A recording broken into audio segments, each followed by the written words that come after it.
Bazotangla biso mokanda ya Jérémie chapitre 15 verset 18. Rapidement. Jérémie 15, 18, nous lisons au nom de Jésus. Pourquoi ma souffrance est-elle continuelle? Pourquoi ma plaie est-elle douloureuse? Okobandela tolimbola. Pourquoi ma souffrance est-elle continuelle? Pona nini pasi nangai ezali bobele kokoba. Pourquoi ma plaie est-elle douloureuse? Pona nini pota nangai ezali bobele na pasi. Et ne veut-elle pas se guérir? Pelingi kokaukate. Serait-il pour moi comme une source trompeuse? Yonzambo komi ponanga lokola ebale wezali kokosa. Comme une eau dont on n'est pas sûr. Lokola mayi oyo moto asukisami na yango te. Amen. Nazolinga otombola maboko likolo place ozali kozala distraite.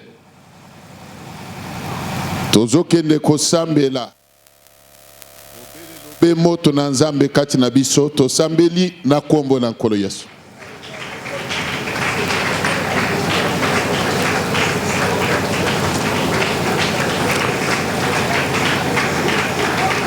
Belelo be moto na nzambe nde kita kati na esika oyo epela engala kati na esika.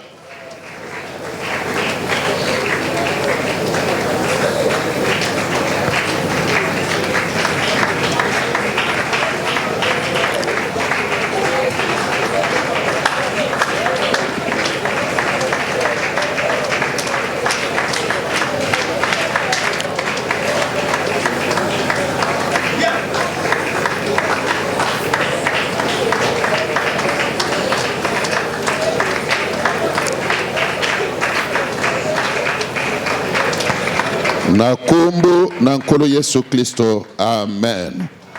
Zwa place ya kufanda.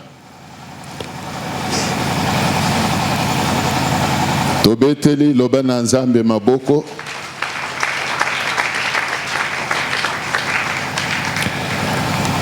Mukana na nzambe batangi. Na kanisi meme yo Olandi.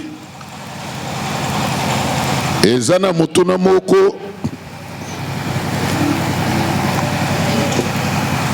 Bazotuna motuna yango na lingi yonde omituna pe yango na kosenga yo opesa ngai matoi oyo kananu maloba muke na lingi nalobela yo yamboto kota neteni ya kosambela pamba te tulobaki depuis lobi Kezo tozo banda marathon de prière. C'est une chaîne de prière tozo banda.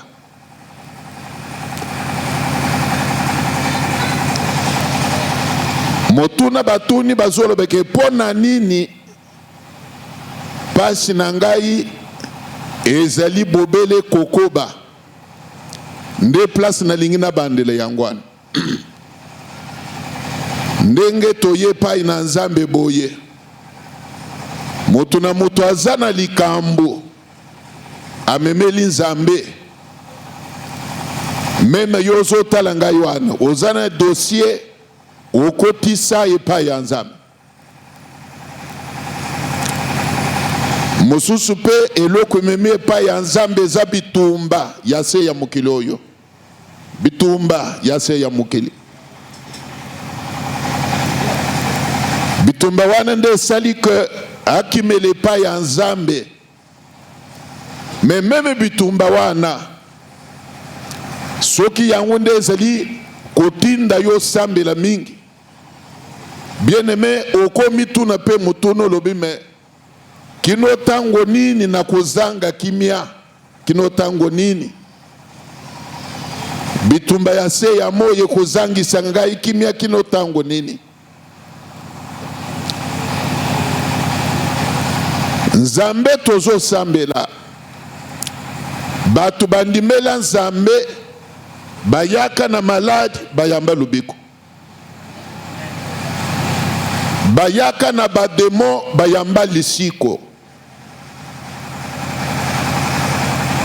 Ndengo zali wana tozolinga likambo nyonso yo memeli Nzambe solution epesamela yo. Lobi na yebisaki yo ke Nzambe tondimela akufa te aza na bomoi. Lokola aza na bomoi tika ninganaka na vi na yo. Amen na bino eza elemba. Amen na bino ezo convaincre ngai te. Nabi wo sambe la kanzambe ufoye banzambe wana. C'est un Dieu vivant. Il est vivant. Quand quelqu'un est vivant, bayebe la kaye na mouvement. Même yo awo tamboli oye ezo la ki se koza na bomoi. Po soko zala ki ya kokufa mbele tamboli oye église te. Na moni otuko yemba ozo ningana. Ça prouve que tu es vivant. Nazolinga bato e baza vivant balobelanga ya amen ya bien nakoba. C'est la même chose, même Nzambe tozo sambela. Tolobakaza na bomoi. Il est vivant, il est ressuscité. Et si en réalité Nzambe za vivant, tika Nzambe abanda ko bouger na vie na yo. Asalaka mouvement na bomoi na yo.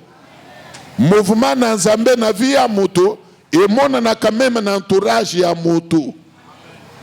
Na entourage na yo batu ba mona pe mouvement ya Nzambe kati na vie na yo. Sans qu'il soit besoin ya yo lobela bango que non bandeko Nzambe na ndimela azanguya aza puissant. Mais makamu Nzambe asalaka na vie ya moto. Ezalaka ya kubomba na te, même osali bayeba te, ekoyeba na kaka. Ekoyeba na kaka. Miracle ya Nzambe babomba kate ebimaka polele. Ndengo zali wana tozolinga Nzambe telema na vi na yo, abanda pe kosala mwa misala na vi na yo. Misala ya ye monana na quartier monana, na famille monana, na milieu nyonso zalaka, misala ya Nzambe na vi na yo, ebanda ko monana. Soko lobi amen, Nzamba ko bandele pa na yo wana. Bien aimé, tango ezeli ke mutu azo sambela, mais Nzamba azo sambela zane eloko azo salate. Bien aimé, ça donne une matière à réflexion. Ya mtu pa komituna, pona nini ma souffrance est toujours continuelle. Likambo memela Nzambe, mbula na mbula, eyanu te, solution te.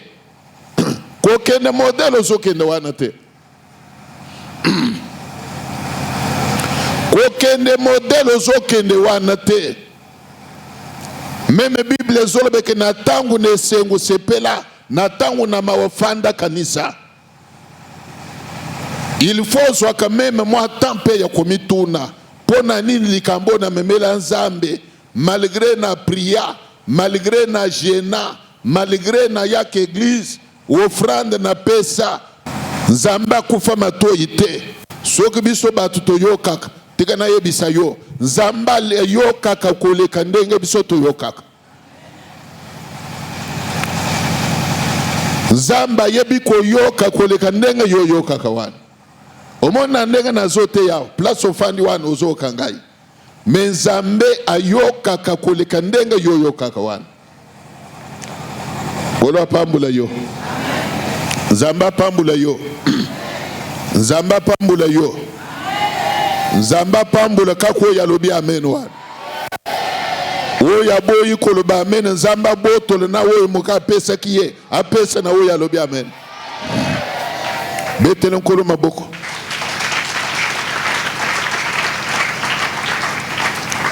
Bien aimé tika na ebisa yo. Nalobaki na bino ke kondimela Nzambe osala choix ya bien. Po ba misusu bapona bunganga. ba misusu bakota occultisme, misusu bakosanaka kosambela nzokande na CC1 bazana babiloko mususu basimba magie basimba bakisi ndenge namonaka ndeko moko azalaka na mai ya chaque minuit alamukaka chaque minuit azo sopa mai tout autour ya clôture na ye azo sopa mai na mituka azo sopa mai na lupangu na porte ya ndako c'est que na croyance na ye mai wana eza na protection mayebi te que mokeli ya mai nde mobateli mokeli ya mai nde mobateli nzambe ayebi kobatele koleka mai ekosa nzambe nde abatelaka. Mais toi tu as fait un bon choix ya kondimela Yesu Masia tika Yesu wana atalisa nguya na ye na vi na yo tika nzambe atalisa bunzambe na ye na vi na yo kola pambole mutumoko. Alors koklanda nzambe te aveuglement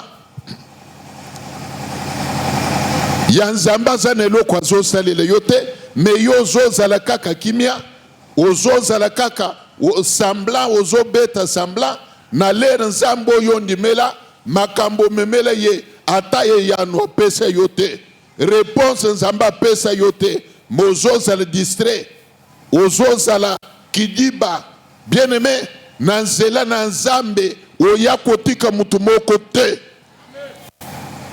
Mama moko abengi ngai na après-midi awa azaki na zemi mezemi wana ebundisaki ye makasi ezalaki tellement combattu que maman à un moment akomaki kozanga kimia mais nayebisaki ye que nzambe tozo sambela azana bomoi malgré oyo minganga balobi moi je vais prier pour toi okobota très bien.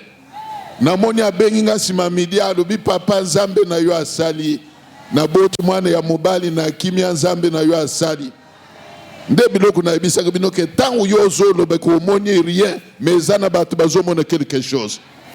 Est-ce que bato bazozwa quelque chose devant nzambe bazali awa oyo azali awa loba amen ya bien loba ya amen ya bien.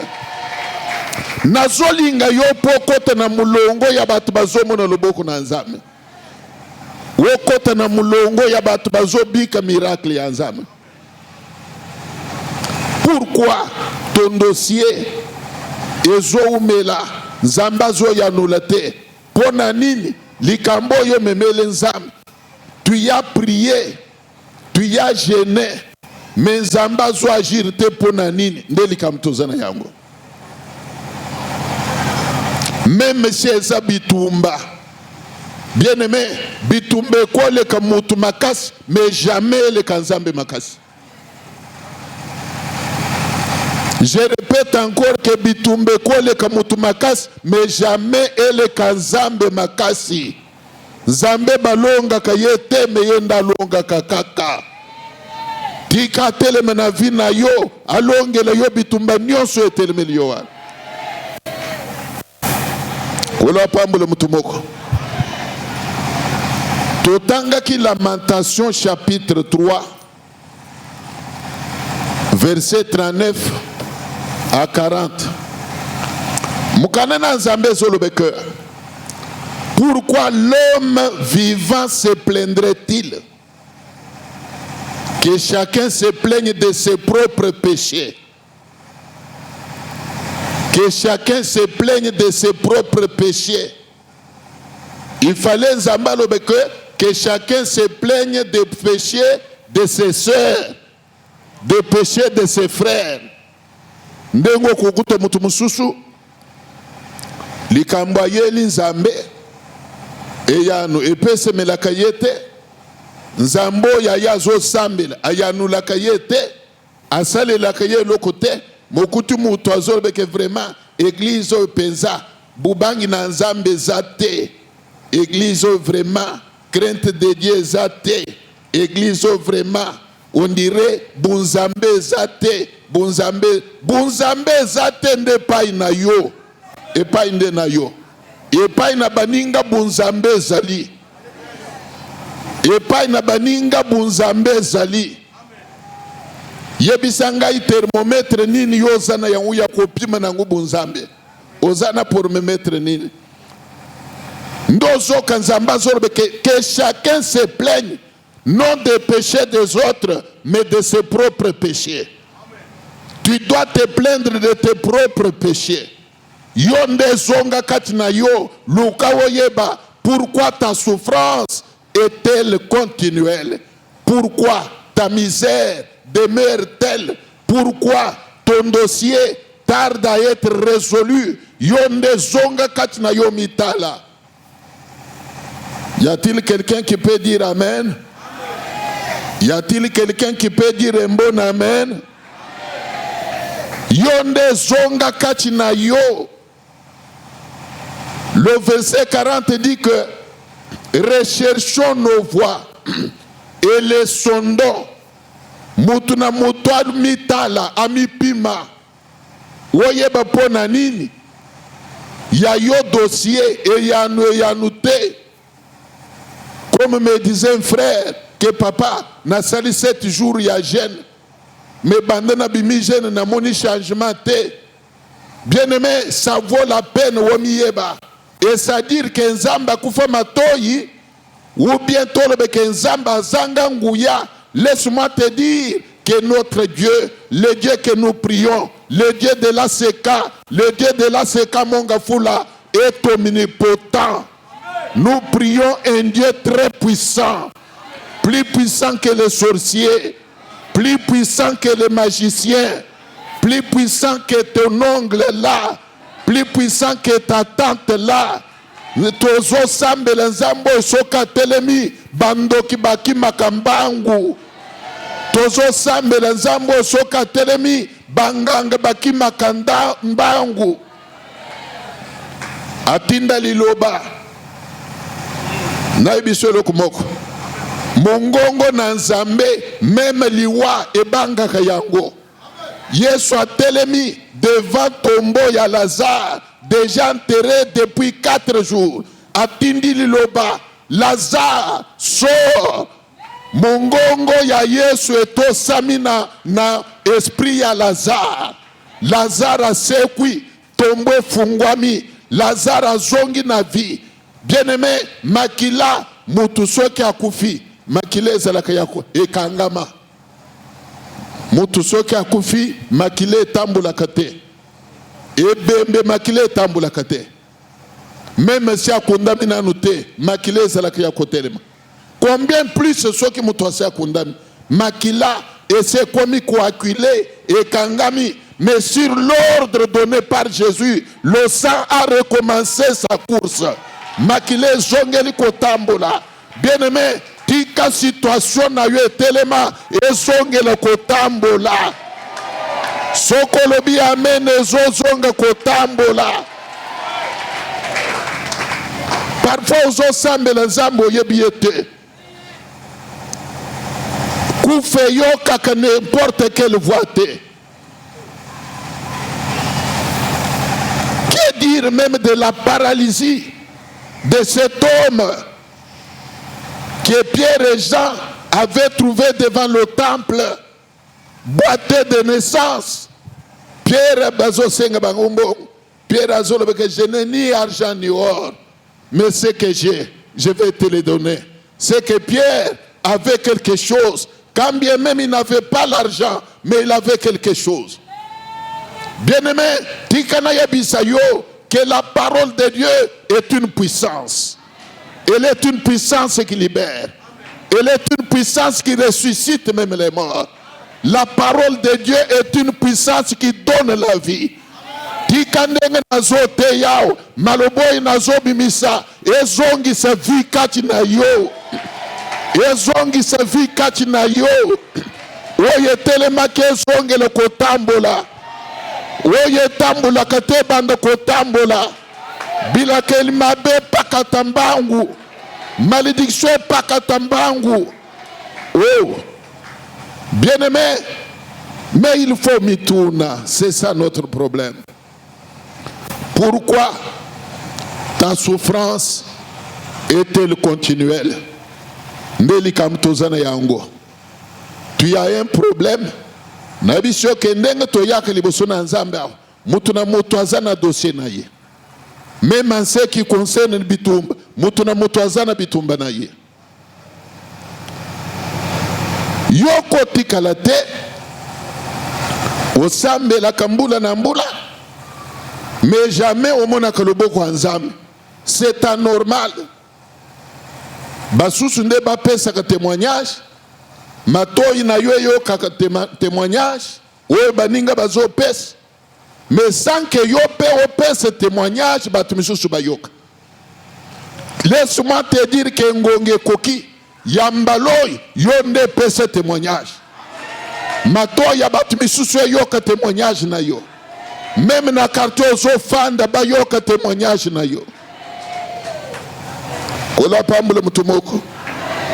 Zamba pambule mutumoko. Zamba benir mutumoko. Jérémie 30, verset 15. Sale nokito sambela. Lelo toko sambela. Lelo toko sambela. Jérémie 30, 15. 30, 15. 30, 15. Pourquoi te plaindrais de ta blessure, de la douleur? Recommence et lis correctement ce qui est écrit. Pourquoi te plaindre de ta blessure? Voilà. De la douleur que cause ton mal. C'est à cause de la multitude de tes iniquités, du grand nombre de tes péchés, que je t'ai fait souffrir ces choses. Écoutez, Bible Zolobeboy. Pourquoi te plaindre de ta plaie? Nabalula unga na lingala facile oyoka. Pourquoi te plaindre de ta souffrance? Là, c'est Dieu qui interpelle son peuple. Nzamba zolba pona nini oza komile la pona passe. Kotambola na souci. Nzambe nangai okei wapi?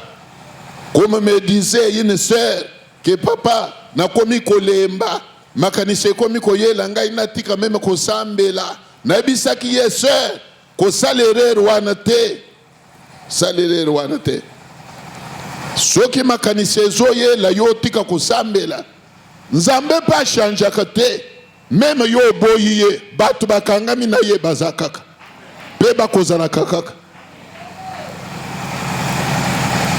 Même yo kati koya église, batu bakoko bakoya église, bakozala kaka. Donc problème ezeli ya korobete que vraiment na lembi na moni na tika koya église ou bien makanise ebisa yo que na moni na kende église et de Dieu. Awa na moni bunzambe zate na kende église la main de Dieu, l'église oracle de Dieu. Église oracle de Dieu, Dieu comme église l'ikoshi de Dieu.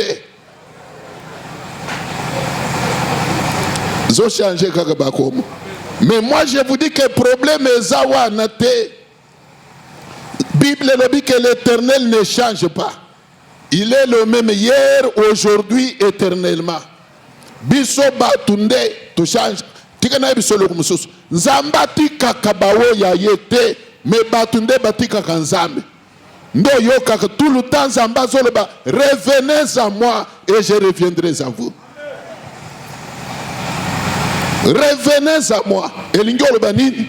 Nzamba zeli lokola mwinda ndenge peleao. Mwinda ndenge tele epeleao.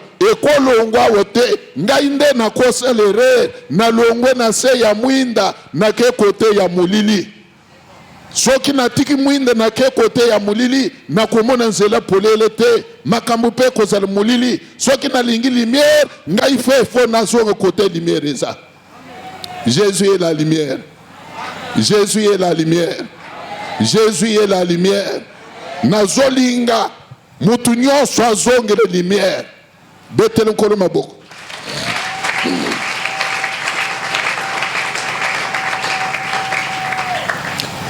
les olobeke, pourquoi te plaindre de ta plaie? Pona nini ozomile le pona passe, ozomile le pona boy. Zamba zo répondre na kolobeke, c'est à cause de la multitude de tes péchés. Eza pona ebele ya masumu. Nde Zamba zo lobeke yangwana na komeli o mukongo. Bien-aimé, lobi na mekaki ko frôler un peu sur notion ou concept péché. Oyebe, qu'est-ce que c'est qu'un péché?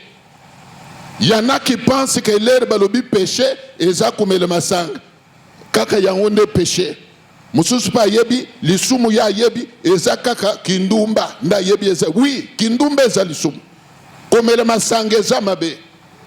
Mais ezali kaka yangonde eza masumu te. Okozala omelaka masanga te, otambulaka kindumba te, menzamba moni ozo sala masumu ebele kotutisa batu mitu koyina batu bikelamu na nzambe. Soko yini mutu mutema na yo eyindi, il faut lole efungwama po fungulele mutema.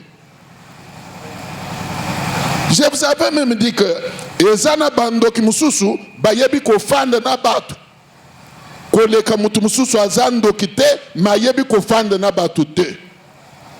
Ça c'est la réalité de la vie.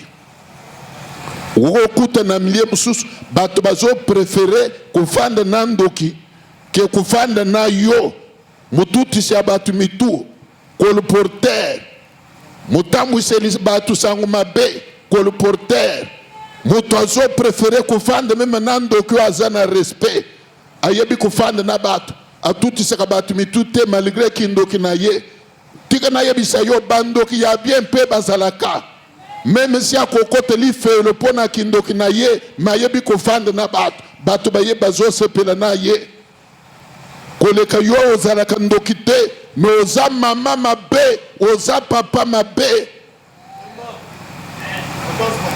Mutu moko akopesa ngai amen na continuer.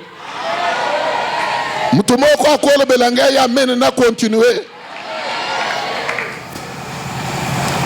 Laisse-moi te dire que li fait le salama kaka pona bandoki te, li fait le salama pe pona ba jaloux. Alinga komona moninga na eloko ya bien te, alinga komona moninga pe amati niveau te, soka moni moninga accéder même na fonction songol muteme na ye fwe yinda. Eyinda candidat na li felo yonde ko ya mutema mabe. Soko moni moninga lati bien, il faut mutema na yo yinda. Yinda kaka yonde lataka bien. Basusu soki balati bien e komi ngambo. Ozape candidat na li felo. Ndenge moko na basonge adinga yake église pona kolobela makambu ya batu. Nde musala yela ke église. Bien-aimé, il y a un verset dans la Bible, si je n'oublie pas demain, je vais vous le donner. Le verset dit que personne ne souffre comme s'ingérant dans les affaires d'autrui. C'est un verset qui existe. Kokota makambu ya batu ezali sumu. Oyake église pona kulandele vi ya batu. Place au fanu zako. Omanaka yete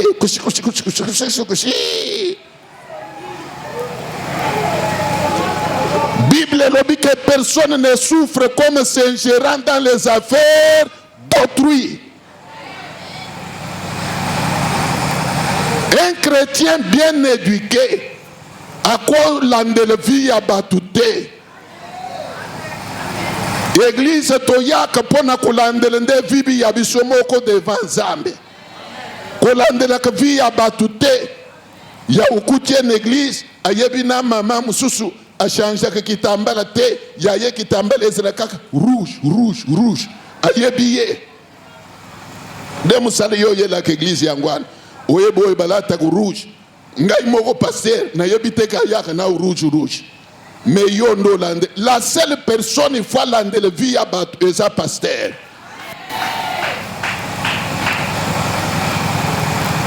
Betele nkolo maboko.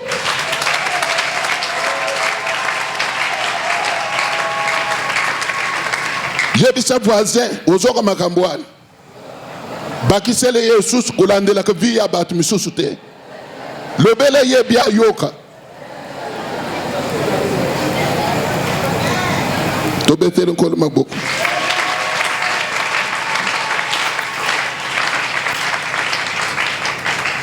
Bible zoloba que la main de Dieu n'est pas courte pour sauver. Les oreilles de Dieu ne sont pas dures pour entendre. Au concerté payi ozolo kanzamba pambula yo, mais payi ozo continuer na vie à désordre. Soko zaliao tika vie à désordre. Nabi soko zaliao tika vie à nini? Tika vie à désordre. Soko zalaka mumeli nanu ya masanga ozaliao tika. Tika. La Bible dit, ne vous enivrez pas du vin, mais soyez plutôt remplis du Saint-Esprit. Place Saint-Esprit afandi masange koko takate. Ya kuti mutu asambe laka. Parfois nege tofandi yao. Avant woya, otuko bete moko. Obeti, lere chibe ya kutinda kadansa awa. Biso toka nisi mouvance ya Saint-Esprit. Nzoka ndeza fulufulu ya nkoyi. Azobina biso trobi. Mama bini kolo lelo luwanje toki. Nzoka nde fulufulu ya nkoyi. Ndenge na mona ki frère moko. Jour moko abini na luwanje ngabi nzambe. Lelo frère sonye longwe. Bandeko, l'air ya offrande, l'air frère yeko pesa offrande solo ya bière. Ngabi nzambe nanga ndelu luketu wana bandeko obina fulufulu ya nkoyi. Sikoyo okuti pazo tamble ke vraiment témoigner na église obu nzambe sili. Nzambe sili esila pona yo. Sila pona yo eko sila pona yo mumeli ya bière. Mais bana na nzambe misusu les véritables enfants de Dieu bazo mona luboko na nzambe. Pesanga ya mene nakoba. Nakoba. Comment mutu alingi nzamba benir ye? Ozana problème ezo tungisa yo. Ozolele mikolo nyonso nzambe na ngai kutika ngai te, nzambe na ngai salela ngai. Mais na kati na église evangeli na yo salite. Kulandele vi ya batu kotutisa batu mitu makambo ya baninga soko yoki likamu il faut obalula yango lamba baninga basuka na deuxième yo il faut komuti na huitième oche mungwa oche pilipili oche kibe magique oche wonga soki wonga bobenga. Et après tout bon dit nzamba salite nzamba asalele yo moto ya gochia kibe magique na makambo abatu asalele yo soko zelia wa bongo le motema na kombo na Yesu ozana no na vie ya désordre na lobi sale nini tika. Voilà pourquoi Bible zolobe ke recherchons nos voies et les sondons. Recherchons nos voies et les sondons. Qu'est-ce qui bloquerait ta prière? Qu'est-ce qui fait que yayo likambo oyaki nango devant Nzambe ezobi yanute zonga kati na yo mekana no mitala ezanini tika na profiter na loba omoni bandimi ya église catholique parfois baleki biso. Eza pasi okute na église catholique bandimi mibale bafandi bazotonga sango ezalaka te. Mais l'église dite de Saint-Esprit batu baza na facilité ya koloba n'importe quoi contre pasteur. Soko yebaka te etutu oyebi etutu na bilakeli mabe eza likolo na yo. Soko yebaka te. Donc yozobima Miriam ya lelo yozobima Aaron ya lelo oyo Nzamba interpella qui alors mais pourquoi n'avez-vous pas craint de parler contre mon serviteur?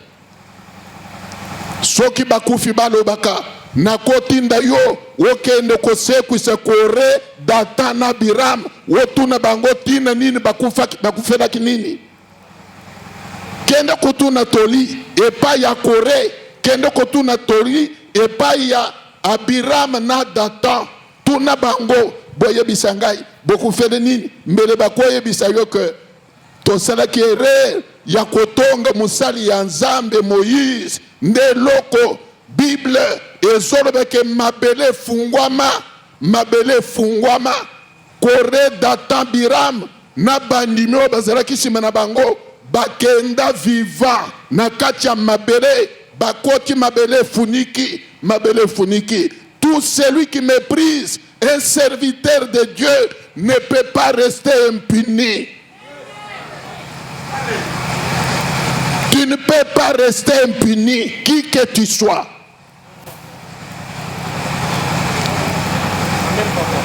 Nzamba a défié Bango, a défié Myriam, a défié Aaron. Moïse balobaki asalimbeba, Nzamba zo vanteye, alobi Moïse est fidèle dans toute ma maison. Il est fidèle dans toute ma maison. Vous là, comme vous êtes là, si je me mets à parler avec vous, c'est dans les songes, c'est dans les visions. Mais n'en est pas le cas avec mon serviteur Moïse. Je lui parle bouche à bouche. Il est fidèle. Mais Moutouzamba zo ben fidèle. Ne Moutoy bazo mirmire. Kazo bang Nzambe te. Azo saleboui. Mais Nzambe ya lobi il est fidèle. Pour dire que la Bible a raison de dire que nos pensées ne sont pas les pensées de Dieu.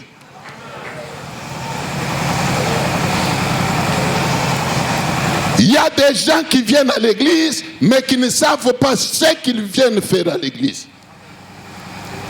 Si vous voulez que j'avance, alliance na sala na Nzambe yo yebi yango te. Côté na uta na Nzambe yo yebi yango te. Tu es venu me trouver serviteur de Dieu. Ndenge na yo kana na Nzambe yo yebi yango te. Et pas Nzamba lokotanga yo yebi yango te. Betapa Nzamba lekisanga yo yebi yango te.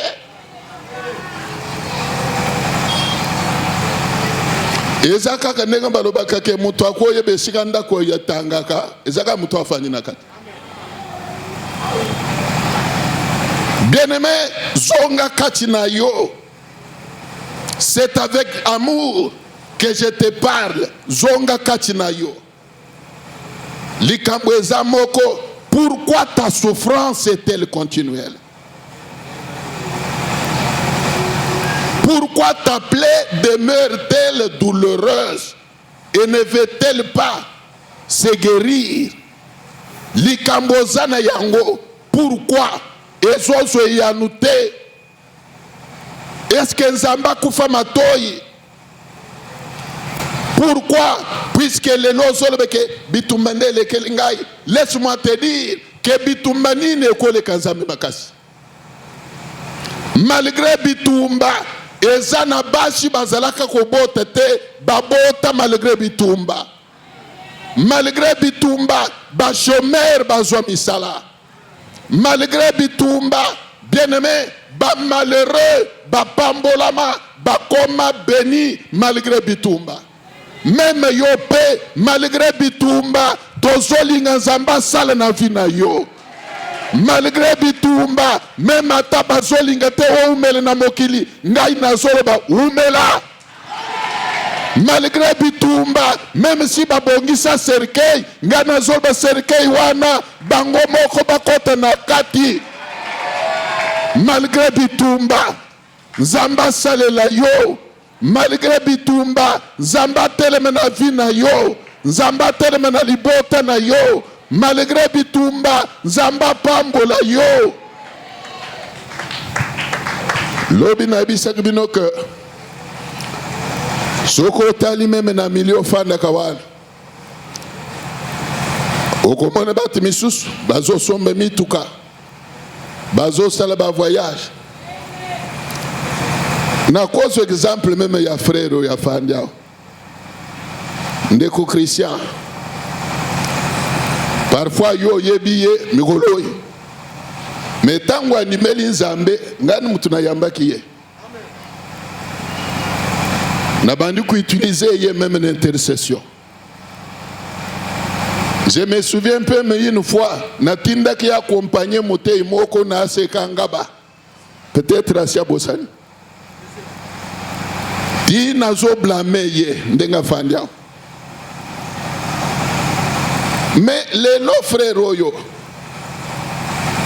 na États-Unis na kuti azo tambula na mutuka presque yasika. Nde mutuka na tambula kana na États-Unis. Yasika. Natali mukolo moko tozo kende na butu ye na volanga na fandi na kanisi ndenga yaki na église. Na bise frère kosaka na nzambe te. Kosaka na nzambe te. Siko yoko yebisanga na famille na frère bandoki bazate. Nazotu na yo na libota ya frère ki shafandia bandoki bazate. Kaka bandoki ya famille ya yo nde baleki makasi. Baleki makasi.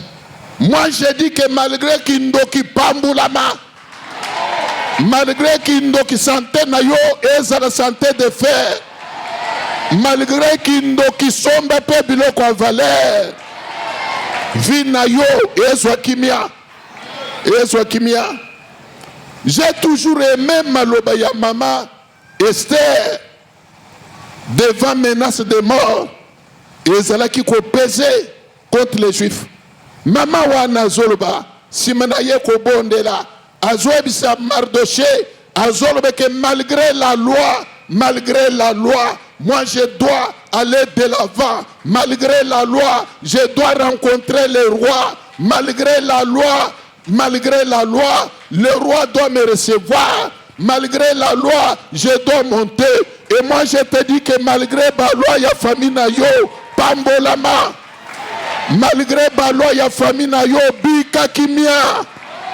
Malgré la loi, il y a famille na yo, fungwama. Oye simba kate simba. Oye simba kate simba. Même bande kunyonsu na famille na yo bazwate yo zwa yango. Sokolobi amen ya bien makambozo banda. Kambozo banda.